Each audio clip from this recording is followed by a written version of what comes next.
오늘 여러분과 함께 우리에게 베푸신 능력이라는 제목으로 함께 은혜를 나누겠습니다.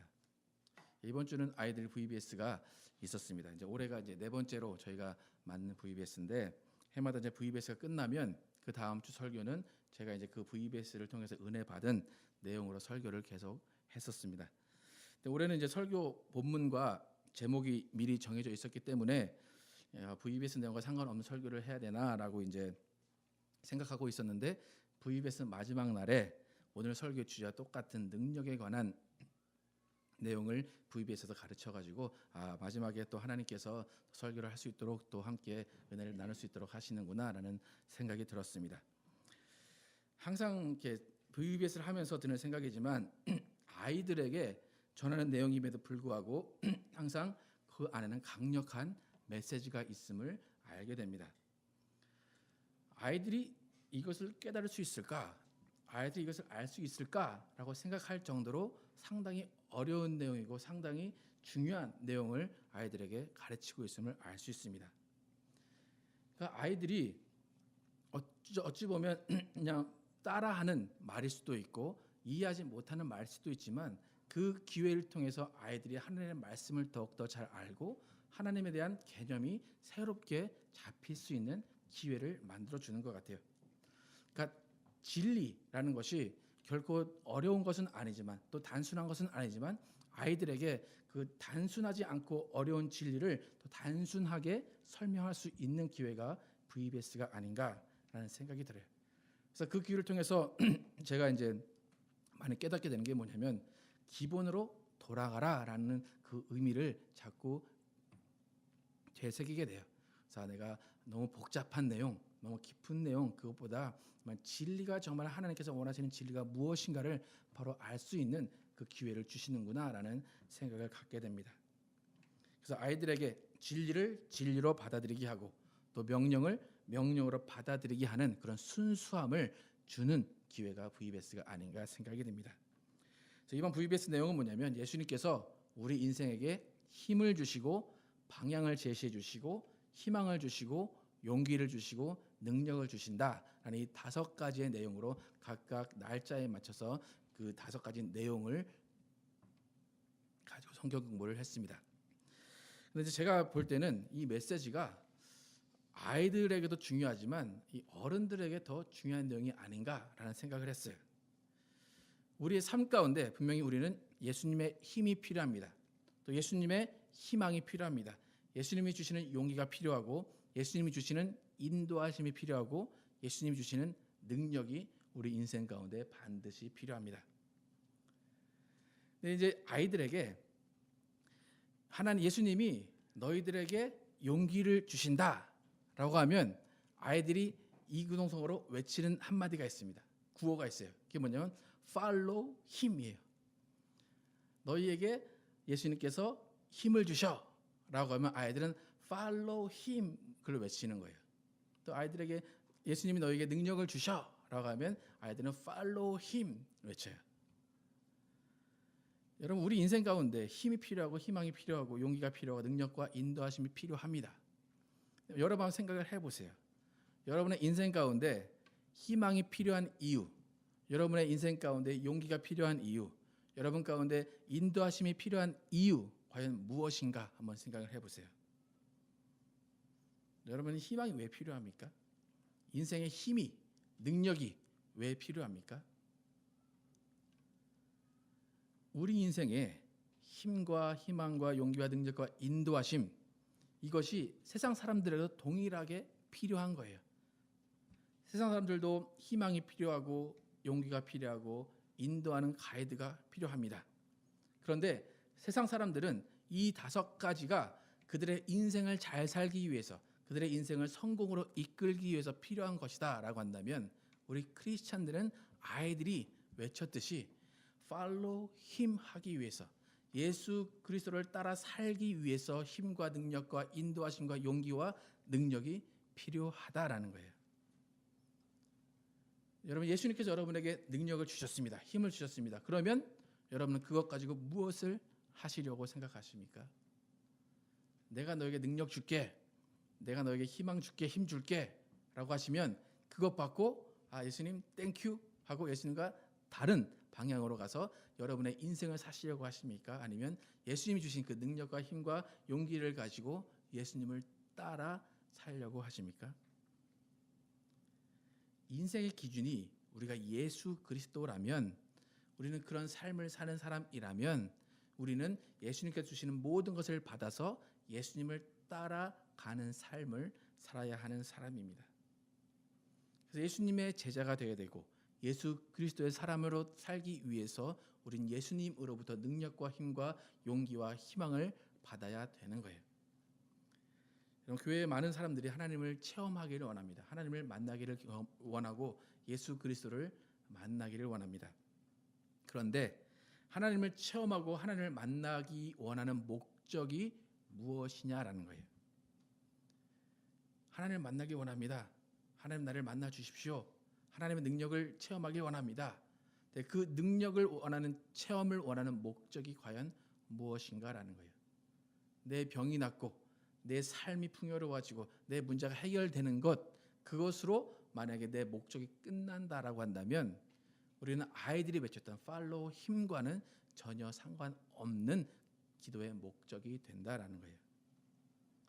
우리가 나 하나님 만나고 싶어요, 하나님 능력을 깨닫고 싶어요라고 한다면 그 기도의 목적은 짧은 한순간의 문제 해결이 목적이 아니라 하나님을 만나는 경험을 바탕으로, 그 체험을 바탕으로 해서 평생 동안 하나님을 높이는 삶을 살기 위한 기도가 돼야 한다는 것입니다.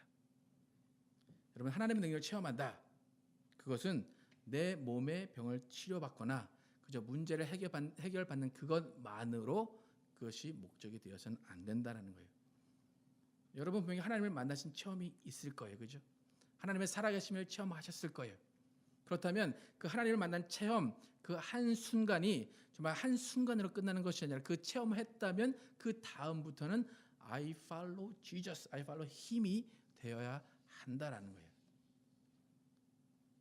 우리가 돌아봐야 될 것은 뭐냐면, 과연 우리가 하나님을 만나고 하나님의 능력을 구하는 목적이 한순간의 문제 해결인가, 아니면 문제 해결을 받고 난 후에 지속적으로 예수님의 사람으로 살고 하나님의 사람으로 살기 위한 것인가 한번 확인해 봐야 된다라는 거예요. 많은 기독교인들이 교회에 와서 은혜 받고 문제 해결 받고 다시 세상으로 돌아가서 자기가 주관하는 삶을 사는 경우가 많이 있습니다. 하나님은 우리가 잘 되는 걸 바라세요. 우리의 문제가 해결되는 걸 바라세요. 그런데 그 한 번 문제 해결받고 떠나는 그런 것을 원하신 적은 없으세요. 하나님은 기대하셨을 거예요. 내가 얘의 문제를 해결해 주고 이 사람의 병을 고쳐주면 얘가 이제 평생 나를 따라오겠지, 내 말을 잘 듣겠지 라고 기대하셨을 텐데, 우리는 과연 하나님의 기대에 맞는 인생을 살고 있느냐라는 것입니다. 아이들에게, 그 아이들이 이해하는지 모르지만, 너희가 예수님이 능력을 주시고 힘을 주시고 너의 길을 인도하시면 너희는 예수 그리스도를 따라야 돼 라고 가르치는데, 과연 어른들은 정말 그런 가르침대로 살고 있느냐라는 거예요. 우리가 이미 은혜도 받았습니다. 능력도 체험했습니다. 사랑도 받고 여러 가지 은사도 체험했다면 지금 우리는 반드시 팔로우 힘을 하고 있어야 한다라는 것입니다. 바로 오늘 본문에서 하나님은 우리에게 지극히 크신 능력을 베푸셨다라고 이야기를 합니다.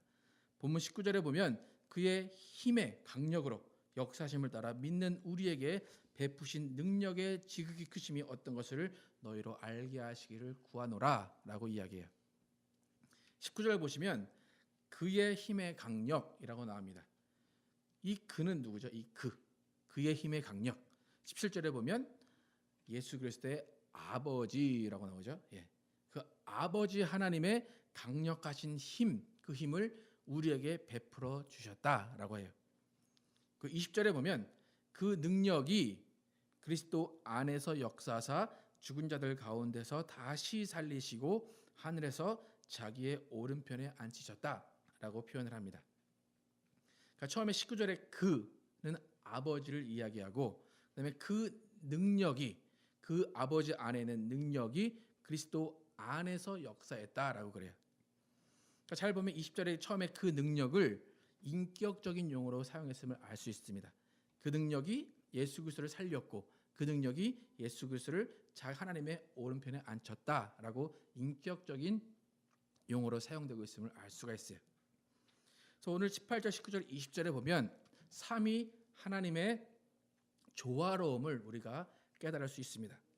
삼위 하나님께서 그 능력으로 우리에게 그 능력을 베푸셔서 삼위 하나님의 인격이 우리 안에 들어왔음을 알 수가 있어요. 그래서 예수 그리스도의 부활이라는 것은 뭐냐면 삼위 하나님의 완벽한 조화를 통해서 예수 그리스도의 부활이 일어났어요.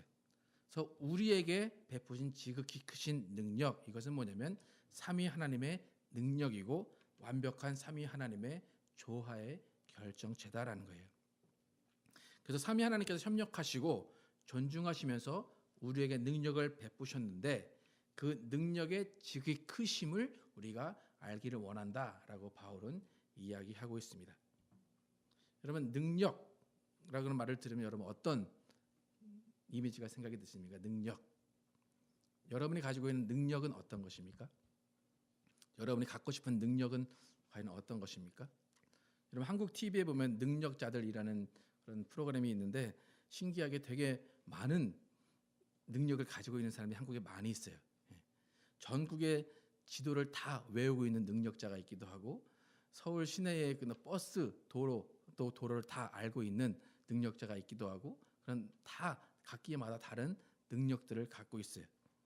그럼 여러분은 하나님께서 능력을 주셨다라고 하는데 과연 어떤 능력을 가지고 있는가 한번 생각을 해보시기 바랍니다. 여러분이 생각하는 능력은 과연 무엇인가? 내가 가지고 싶은 능력은 무엇인가 한번 생각을 해보세요. 우리는 대부분 능력이라고 생각할 때 어떤 눈에 보이는 능력 혹은 또 눈에 보이지 않는 또 순간적인 능력을 이야기할 때가 많이 있어요. 그런데 오늘 본문에서 우리가 알아야 되는 능력은 뭐냐면 하나님께서 우리에게 주시고자 하는 능력, 또 하나님이 우리 안에 계셔서 나타내시고자 하는 능력이다라는 거예요. 여러분, 남자들, 여자들도 마찬가지겠지만 남자들이 사회에서 능력이 있다라고 할 때 남자들의 어떤 능력을 또 가름하는 것 중에 하나가 뭐냐면 인맥이에요. 그죠? 인맥. 그래서 인맥이 능력이다라고 말을 많이 하기도 해요.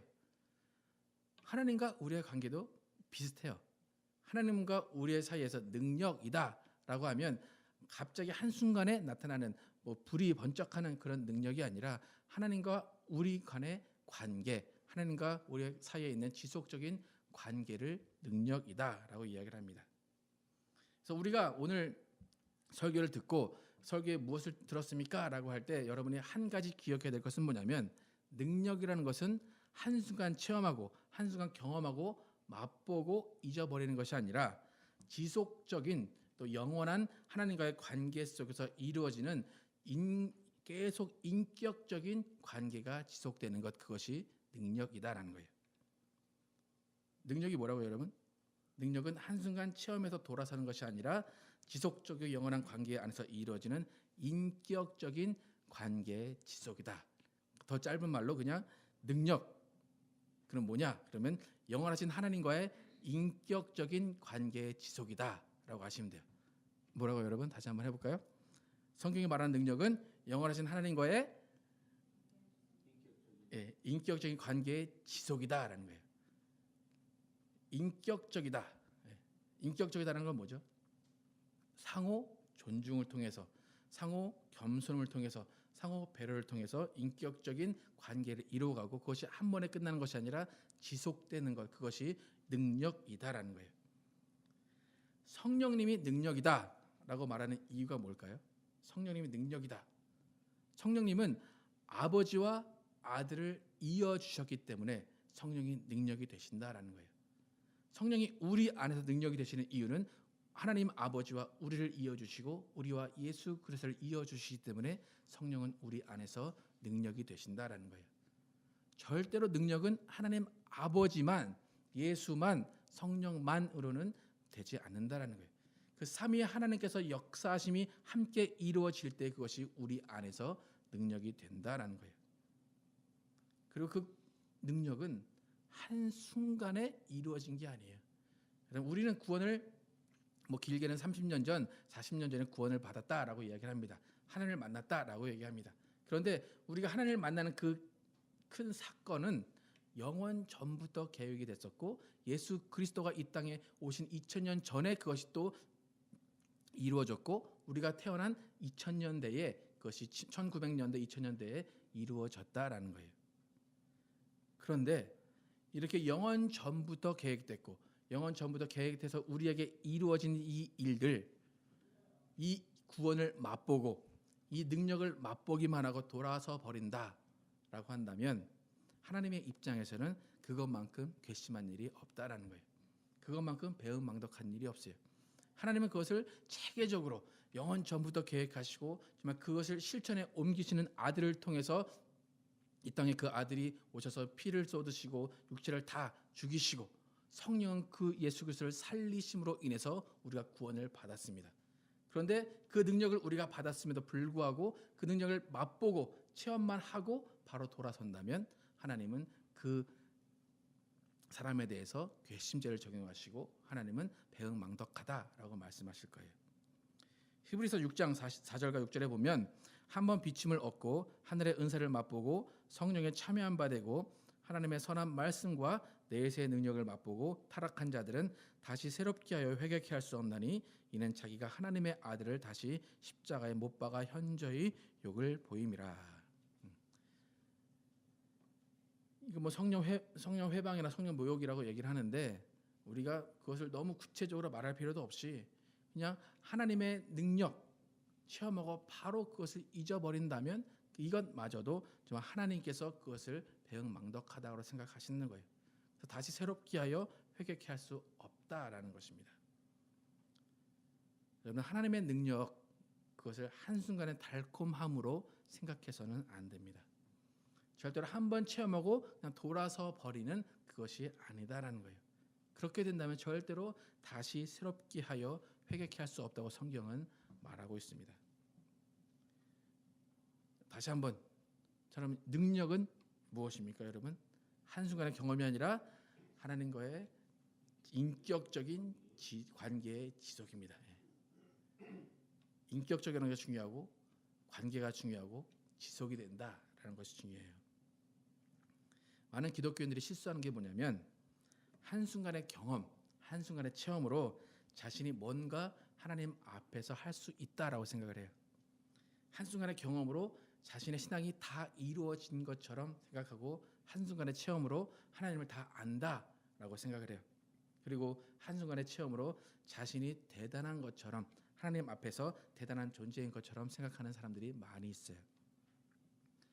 그런데 여러분, 잘 생각해 보시면 우리의 가장 위험한 적은 그 한순간의 경험이 가장 위험한 적입니다. 왜 그런가 하면, 그 한순간의 경험이 사람의 고집으로 변하고 사람의 아집으로 변해가는 경우가 많이 있기 때문이에요. 여러분, 경험이라는 건 중요해요, 그죠? 하지만 그 경험이 때로는 성령의 능력을 제한할 때가 있습니다. 우리의 습관이 성령의 능력을 제한할 수 있다라는 거예요. 왜 그런가 하면, 내가 이런 하나님을 체험을 했어요. 10년 전에, 5년 전에, 1년 전에 이런 하나님을 체험을 했어요. 그런데 오늘 또다시 그런 하나님을 체험하려고 하는데 그런 하나님의 체험이 안 돼요. 그러면 하나님은 어디 가셨나? 하나님은 살아계시지 않다라고 말할 때가 있다라는 거예요. 하나님의 입장에서는 우리에게 하나님의 능력을 베푸시고 하나님의 나타나심을 보여주시기 위해서 정말 수억 개의 루트를 통해서 우리에게 알려주시기를 원하세요. 우리는 하나를 경험했다고 해서 그것이 하나님의 전부라고 생각하고 그것 자체가 하나님의 능력만이라고 생각한다면, 그것은 하나님의 능력과 하나님의 역사를 제한하는 것이 되어버린다라는 거예요.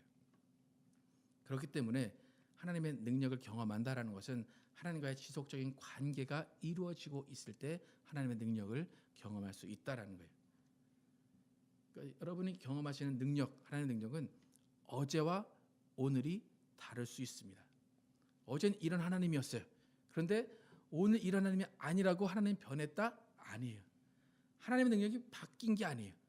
하나님의 능력이 무한하시기 때문에 그 가운데 내가 하나 체험한 거라는 거예요. 근데 많은 사람이 그 하나만 잡고 있으면서 하나님에 대한 오해를 하고 고집을 부릴 수가 있다라는 거예요. 교회가 자꾸 부패한다라고 하고 교회가 타락하게 하는 이유 중에 가장 큰 것은 사람의 경험을 의지하기 때문이에요. 교회 안에서 일 많이 하는 사람들 다 하나님 만난 사람들입니다. 하나님을 체험한 사람들이에요. 하나님은 그 사람들에게 역사하셔서 그 사람들을 구원시키고 변화시키셨어요. 그런데 교회가 하나 되지 못하는 가장 큰 이유가 각 사람이 경험한 하나님 때문이에요.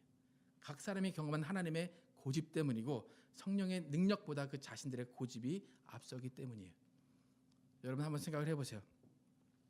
여러분 주위에 성령 충만하다 하는 사람들, 믿음 있다 하는 사람들, 그 사람들이 한 교회에 모였다. 여러분 그림이 그려지십니까, 여러분? 그 교회가 여러분 되게 아름다운 모습일 것 같습니까? 아니면은 좀 이렇게 사공이 많으면 배가 뭐 어디로 간다고 그런 교회일 것 같습니까, 여러분? 그 왜 그런 일이 일어날까라는 거 교회 안에서 성령 충만에 대한 이해가 잘못되어 있기 때문이에요. 능력에 대한 이해가 잘못되어 있기 때문이에요. 하나님과의 관계가 지속이 되지 않으니까 내가 경험한 하나님은 서쪽으로 가라고 하셨어. 나는 서쪽으로 가야 돼. 어떤 사람은 내가 경험한 하나님은 동쪽으로 가라고 하셨어. 그러니까 동서로 갈라질 수밖에 없다라는 거예요. 그 결과 어떻게 됩니까? 내 안에 계신 성령은 내가 주관하게 돼요. 성령님 내 경험은 이겁니다. 성령님이 아무리 이렇게 하라고 해도 내가 경험한 이거기 때문에 이렇게 가야 됩니다. 라고 자신의 고집이 나올 수밖에 없다라는 거예요. 요한복음 3장 8절에 어떤 말씀이 있냐면 바람이 임의로 불매 내가 그 소리를 들어도 어디서 오며 어디로 가는지 알지 못하나니 성령으로 난 사람은 다 이러하니라 라고 말해요. 다시 한번 읽어드릴게요. 바람이 임의로 불매 내가 소리를 들어도 어디서 오며 어디로 가는지 알지 못하나니 성령으로 난 사람은 다 이러하니라. 여러분 지금 추우시죠, 그죠? 에어컨이 좀 나오고 있습니다, 그죠? 근데 어디로 나오는지 여러분 아십니까? 어느 방향으로 가고 있는지 아십니까? 성령으로 난 사람은 다 그러하대요. 여러분 이 말씀의 구절의 이 의미가 이해가 가십니까? 성령으로 난 사람은 이러하다, 바람과 같다. 그러니까 제가 볼 때는 소위 성령 충만하다라는 사람들은 이 요한복음 3장 8장을 이해하지 못하고 있어요. 많은 경우에 성령 충만하다, 믿음 있다 하는 사람들 중에 제가 생각하는 90%가 이 구절을 이해를 잘 못하고 있어요. 제가 가장 답답한 게 그거예요. 성령 충만한 사람을 만나보면 이미 다 길을 알고 있어요. 다 깨고 있어요. 결국 이야기하다 보면 정답은 본인이에요. 그러니까 아까 말씀드린 것처럼 성령 충만한 사람이 모이면 그래서 각기 길을 갈 수밖에 없다라는 거예요. 여러분이 만약에 요한복음 3장 8절을 잘 이해했다면 성령 충만한 사람은 자신이 무엇을 할지 어디로 갈지 모른다라는 정답이 나와야 돼요. 여러분 하나님이 여러분을 사용하십니다. 성령 충만해서 가십시오. 이미 정답을 알고 있으면 안 돼요. 나는 어디로 갈지 모릅니다. 성령님 인도해 주십시오라는 것이 정답이다라는 거예요. 만약 자기가 원하는 곳이 있고 할 일이 있는데 그것만을 고집하다 성령이 가라고 하시는 길을 가지 못한다면 절대로 성령 충만한 것이 아니고 자기가 자기의 일을 성령에게 맞추는 사람이다라는 거예요. 성령 충만한 사람은 갈등을 일으킬 수가 없어요. 오히려 맞춘다라는 거예요. 여러분 만약 A라는 사람이 있는데 A라는 사람이 고집을 부려요.